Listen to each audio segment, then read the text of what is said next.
বলবো যে অসংখ্য ধন্যবাদ এতটা ভালোবাসা দেওয়ার জন্য। হ্যাঁ, আমার ছবি রিলিজ হচ্ছে রঘু ডাকাত।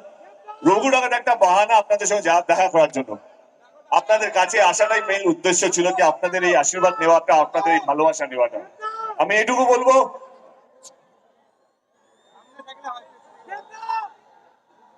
যে আজকে আজকে যেই ভালো আস্তে আস্তে আস্তে ধাক্কা দিতে হবে না, আজকে যেই ভালোবাসাটা আমরা বহরমপুরে পেয়েছি, আপনারা সবাই জানেন যে আমরা রাত্রে 2টোর সময় শো করে থাকি। খাদার দিকে শুরু হয়েছিল। আমরা রায়গঞ্জে এসবিএফ সিনেমাস আছে, সেখানে প্রথম 2টো শো করি রাত্রেবেলা মাঝরাতে। যে কোনো আমার ছবি প্রথম শো হয় রাত্রে 2টোর সময়, সেটা রায়গঞ্জে শুরু হয়েছিল। কিন্তু ধূমকেতু বহরমপুরে যেভাবে চলেছে বা এখনো চলছে, হাউসফুল হচ্ছে। আলী এখানে আছে, আলী যে আমার ভাইয়ের পার্টটা করেছিল, বহরমপুরেরই ছেলে। এটাই বলবো কি এখনো ধূমকেতু রং রঙিয়ে চলছে।